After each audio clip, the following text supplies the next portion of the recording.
sarrokun. Ya, sarrokun. Sama tulis ini juga sarayin. Kalau tulisan saraken kayak ini tulisan Yunaninya. Sama bisa nggak nulis Yunani? Ya, tulisan sarayin. Kalau saraken itu begini, saraken. Nah, saraken. Saraken itu arti harfiahnya orang Saraken. Orang Saraken, ya. Tapi Saraken itu apa? Muninsiri dan kelompoknya ini memahami Saraken itu istilah Arab yang diyunanikan. Ya. Istilah Arab yang diyunanikan. Alasannya berasal dari kata sarrokun atau sarrokun artinya apa? Perampok. Diyunanikan menjadi Saraken. Saya harus membaliknya, bukan dari bahasa Arab diyunanikan, tapi Yunani yang diarabkan. Dari mana datanya? Dari dokumen orang-orang Arab Kristen sendiri. Orang Arab Kristen sendiri ketika menyebut Saraken, itu bukan ditulis Sarakun, tapi ditulis Sarayin. Artinya apa Sarayin? Keturunan Sarah, karena diambil dari kata Sarah. Sarayin, saya sudah cek datanya itu. Mulai dokumen Santo Yerum, 200 tahun sebelum risalah Nabi, kan abad keempat dia. Nulis Sarayin. Kemudian Santo Yohanes Damaskene juga menyebut Sarayin. Berarti ada konsistensi bahwa Sarayin itu adalah istilah Yunani yang diarabkan, bukan istilah Arab yang diyunanikan. Pekerjaan berat nggak gini tuh? Berat. Harus basisnya data. Berarti kalau begitu kesimpulannya, Muhammad keturunan orang Sarasen bukan bermakna Muhammad keturunan para perampok, tapi Muhammad keturunan Sarah. Kenapa disebut Sarah? Di sini dijelaskan. Muhammad itu disebut sebagai Saraken, disebut juga sebagai Hagaren, dan disebut juga Ismaelitikon. Maksudnya, Muhammad keturunan Hagar, keturunan Ismail, Ismaelitikon, dan keturunan Saraken. Berarti konsisten kan itu? Keturunan Ismail, pasti keturunan Hagar. Tapi kok bisa dia anggap sebagai keturunan Sarah? Gimana ceritanya? Ayo, gimana jawabannya? Kalau di Jawa itu anak waron. Nggak bisa, dengan kulturnya beda. Harus dijawab dengan konteks sono, bukan konteks kita. Paham? Kenapa? Ini yang memberikan gelar Sarasen, itu adalah orang-orang Kristen kepada Muhammad. Disapa dengan Sarasen atau Saraken, dan disapa dengan sebagai Haragaren. Hagaren jelas keturunan Hagar, dan disebut juga Ismaelitikon, keturunan Ismail, jelas kan? Kalau keturunan Ismail oke, keturunan Hagar oke, tapi kok disebut keturunan Saraken? Bapak gereja sendiri menjelaskan Saraken itu maksudnya keturunan Sarah. Dari mana datanya? Ya Bapak gereja sendiri. Saya tunjukkan. Ini saya bantah semua tulis omongan si Mu'in Sirir. Saya bantah tulisan. Dan dia nggak bisa ngelak dari tulisan ini. Saya sudah tulis di Facebook, dan dia marah-marah dengan saya. Biarkan dia marah. Kenapa? Dia membongkar aibnya sendiri karena dia menipu, memanipulasi data. Iya, memasukkan virus. Iya, di Amerika. Nah ini ada namanya kitab Banarion. Apa itu Banarion? Ya Banarion, bahasa Yunaninya di Arabnya di Banarion. Jadi kesimpulannya, kenapa disebut Saraken? Ada tahu jawabannya? Keturunan Sarah. Kok bisa dianggap keturunan Sarah? Karena Sarah sendiri ngomong dalam Alkitab, aku tidak bisa punya putra, aku tidak bisa punya anak, maka nikahilah Hajar. Dari dia aku akan punya keturunan. Ya kan?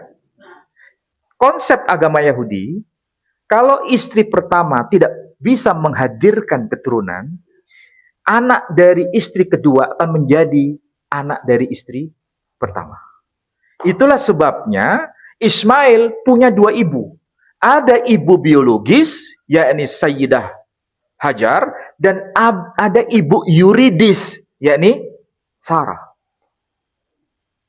Ini konsep agama Kristen dan agama Yahudi, bukan konsep agama kita.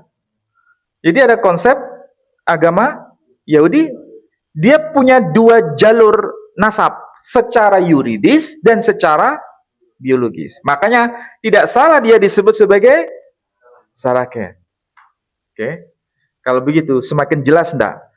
Memang dia betul keturunan dari Ismail. Yang ngomong gitu siapa? Santo Yohanes Damaskini. Jadi meskipun nama-namanya tidak tertib, hanya langsung nyantol kepada Ismail, sudah cukup bahwa itu adalah data yang valid. Dan itu dari dokumen eksternal, bukan dokumen kita. Jadi data eksternal berapa di sini? Data eksternal ada dua. Yang lebih tua Santo Yohanes Damaskini. Bahkan sebelum dokumen-dokumen ada yang lain itu, Santo Yohanes Damaskini sudah sebut. Anaknya Sarah, anaknya Ismail, anaknya Hagar. Sudah, cukup, sudah selesai. Lo kan ada bukan bin, itu nggak penting. Detail itu nggak penting. Masalahnya, cantolannya itu sudah sahih belum? Dokumen eksternal. Itu. Sudah, dari sini kita sudah tutup pintu semua. Nggak ada yang bisa buka ini, pintu. Karena pintu sudah dikunci gembok. Kalau masih ngeyel lagi, Pak. Saya tunjukkan data lebih tua lagi. Data apa itu? Ya, ternyata ada data yang bagi kita itu menarik data ini.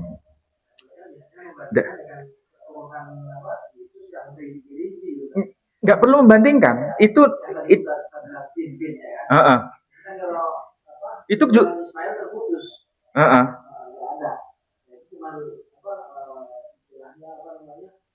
Pernyataan ya.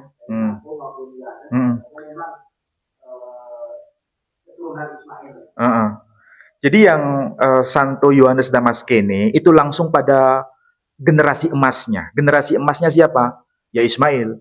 Rinciannya apa nggak disebut ya. Tapi kan sudah menjadi patokan bahwa dia keturunan Ismail, sudah cukup itu.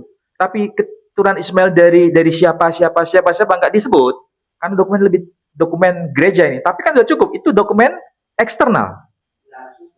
Sudah cukup. Iya. Mungkin kelemahannya dari ketika penyajiannya Yesus itu lebih akurat, lebih dibandingkan menginginkan seperti penjelasannya silsilahnya Yesus gitu. Ini sudah saya bahas di sini panjang lebar. Intinya nasabnya Yesus sampai sekarang itu tidak pernah selesai, masih diperselisihkan. Saya bongkar, kan saya nulis buku ini polemik nasab dalam tradisi Islam dan Kristen. Berat buku ini, panjang, panjang. Ini sedang dibaca oleh Kiai Said Agil Syirab. Dia sudah baca. Ini seharusnya diterjemahkan dalam bahasa Arab sebetulnya. Tapi ini lagi di brainwash didiskusikan supaya ini semakin lengkap datanya. Digodok. Jadi intinya dokumen Islam itu data yang muncul belakangan. Dan itu sebenarnya data yang lemah sebetulnya. Karena apa? Data yang baru kemarin. Tapi alhamdulillah, saya bersyukur pada Allah Subhanahu wa taala, justru data yang lebih tua dan di luar Islam itu sampai sekarang masih terjaga. Sekalipun Santo Yohanes Damaskini ataupun Santo Theophanes mengatakan nabi palsu, tidak ada masalah. Karena itu kaitan dengan iman, iya kan? Tapi minimal itu tokoh historis bukan tokoh fiktif, iya kan? Karena ada orangnya. Ada orangnya. Sedangkan nasabnya Yesus, dokumen pembandingnya apa? Kan hanya dokumen internal Kristen. Dokumen Yahudi ada nggak? Zero. Kan saya minta data. Iya ada di dalam Injil Matius. Oke. Itu kan dokumenmu. Cukup kamu imani. Nggak berlaku bagi kami, karena kami nggak beriman dengan itu. Kalau kami ingin beriman dengan itu, hadirkan data di luar Injil. Dokumen Yahudi. Mana buktinya?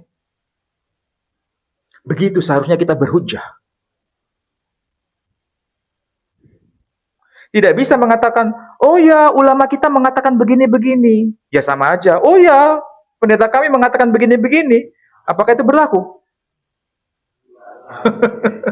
Berarti namanya argumentum ad persona. Berargumen dengan menyandarkan pada seseorang. Kira-kira itu bisa nggak diterima? Nggak bisa. Kelemahan kita ini kurang berpikir out of the box. Bukan berarti itu salah, itu berlaku untuk internal. Di lingkungan Muslim, kalau kita sudah mengutip Sahih Bukhari, Sahih Muslim, sudah selesai. Nggak ada yang mengingkari kan. Tapi kalau di luar Muslim, wah mereka nggak bisa terima. Imam Bukhari itu lahir tahun berapa? Nabi Muhammad hidup tahun berapa? Apakah memang ketemu?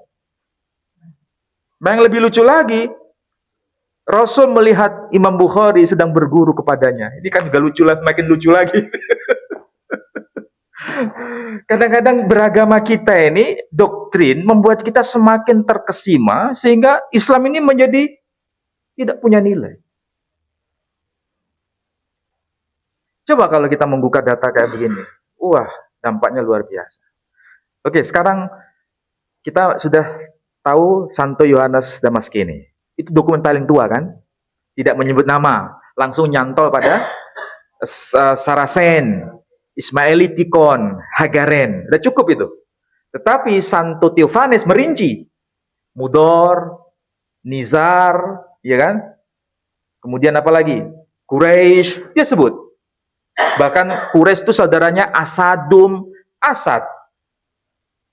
Temonim, Tamim. Ya kan? Pertanyaannya, dari mana Santo Theophanes dapat data itu? Apakah dia mencontoh dokumen dari Imam Muslim? Tidak mungkin. Lihat angka-angkanya. Apakah dia mencontoh dari Ibnu Hisham? Tidak mungkin. Lihat angkanya. Pertanyaannya, dari mana data dia dapat?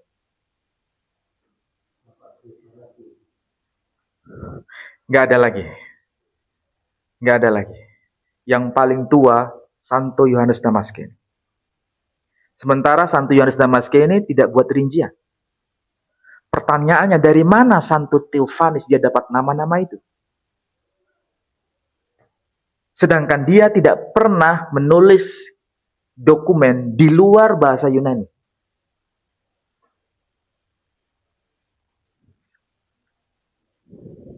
Jeru ini.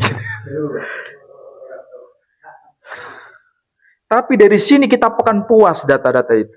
Dari mana datanya? Pertanyaannya, dia kan menulis buku yang namanya apa? Chronografia. Chronografia. Tahu nggak kira-kira chronografia? Apa maksudnya? Kronologi. Terus apa lagi? Chronografia. Dari kata chronos dan graphos. Chronos itu sejarah, kronik. Kronik tahu kronik? Itu kan sejarah toh? Grafia tulisan, jadi tulisan sejarah. Artinya dia seorang ahli sejarah alias dia sejarawan. Kalau dia seorang sejarawan berarti dia melakukan investigasi dengan metode-metode historis. Dia melakukan investigasi bukan sekedar menulis wawancara, tapi menverifikasi data. Itu seorang historian. Oke? Kalau sekedar laporan wartawan, itu kan beda dengan seorang historian. Kalau wartawan kan sekedar omongan orang, ya diterima. Tidak diverifikasi. Tapi historian, dia menulis chronografia, berarti dia seorang ahli historian. Dia sudah melakukan verifikasi. Nah, masalahnya yang diverifikasi data apa? Nah, di sini nanti akan terbongkar. Apa? Ternyata ada peta kuno yang ditulis oleh seorang ahli geografi. Makanya dia tulis bukunya nama namanya geografia ya. Tapi tadi yang kronografia, ini geografia, peta kuno. Tulisan dari Claudius Ptolemaeus. Dia lahir tahun 100 Masehi, meninggal tahun 170 Masehi. Berarti dia hidup abad keberapa? Abad kedua. Nabi kita abad keberapa? Abad ke-7. Selisihnya berapa abad? 5 abad. 5 abad itu berapa ratus tahun? 500 tahun. Oke, berarti lebih tua mana? Saya tanya, lebih tua mana? Lebih tua? Claudius Ptolemaeus. Iya kan? Peninggalannya sampai hari ini, peta kuno masih dapat kita akses. Bahkan sudah diakses. Sudah diunggah di internet, bisa diakses. Cuma kita membaca peta itu harus ngerti bahasanya. Kalau nggak ngerti, nggak bisa. Di situ ada disebut nama-nama kota dan ada nama-nama suku. Nama-nama suku itu disandarkan pada apa itu? Nama orang yang akan melahirkan suku itu kan? Ya, tahu maksudnya? Misalnya Bani Sulaim, berarti keturunan Sulaim. Bani Quraisy, berarti keturunan Quraisy. Bani Hashim, berarti keturunan Hashim. Itu kalau versi Arabnya. Oke. Tapi karena kekuasaan Romawi, Imperium Romawi pada masa pra-Islam itu sampai ke wilayah Arabia, maka banyak istilah-istilah Arab yang diyunanikan. Tahu diyunanikan? Bukan diakui. Bukan diterjemahkan. Dialih lafalkan. Bukan dialih bahasakan ya. Dialih lafalkan. Ya kayak begini. Kalau kita menyebut mubadzir bahasa Arabnya, di sini jadi apa? Mubasir, ya kan? Mubasir. Terus apa lagi? Contoh.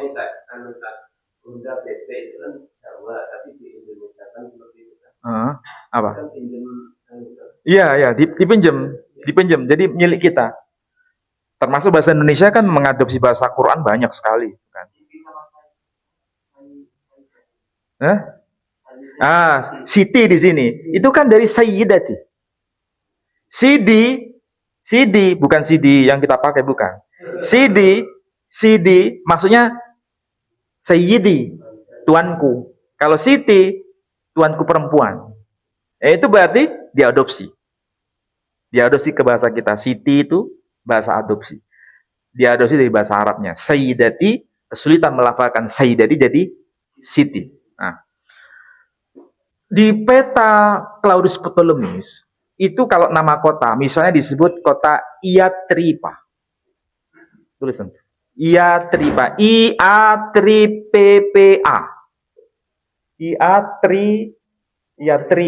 Iatripa. P-nya double. Iatripa. Jadi tertulis nama kota Iatripa. Di situ diberikan kayak bangunan gitu, kayak benteng gitu. Kemudian di arah selatannya itu disebut nama kota Makoraba. Ada bangunannya juga. Dan itu letaknya di peta Saudi Arabia. Dulu nggak disebut Saudi Arabia. Kira-kira ada nggak para historian yang mengatakan bahwa Iatripa itu kota lain selain dari Yatrib? Nggak ada. Semua mengatakan bahwa Iatripa ini adalah hasil transliterasi. Tadi adopsi dari bahasa Arab, Yatrib dialihkan menjadi Iatripa. Dan nama itu termaktub dalam Quran kan? Iya kan? Pertanyaannya, jadi nama Yathrib dalam Quran itu baru eksis pada abad ke-7. Kira-kira jawaban kita apa? Nama kota Yathrib itu baru eksis pada abad ke-7. Sebelumnya nggak ada nama kota itu. Nggak dikenal. Kira-kira kalau ada yang mengatakan begitu, jawaban kita apa? Nggak, kalau ada non-muslim ngeyel, yang ngeyel itu tadi loh. Kota Madinah itu nggak ada. Ya memang betul nggak ada, memang harus diakui. Kalau dia ngomong kota Yathrib itu nggak ada sebelum abad ke-7. Quran itu kan baru abad ke-7. Memang ada tertulis nama Yathrib, tapi itu abad ke-7. Sebelumnya kota itu nggak dikenal, itu wilayah gersang. Jadi nggak ada peradaban di situ. Nah itu jawabannya. Dari mana dokumennya? dari Claudius Ptolemy. Abad keberapa? Abad kedua. Artinya, interpretasi bahwa kota Yathrib tidak dikenal sebelum abad ke-7 gugur dengan dokumen ini.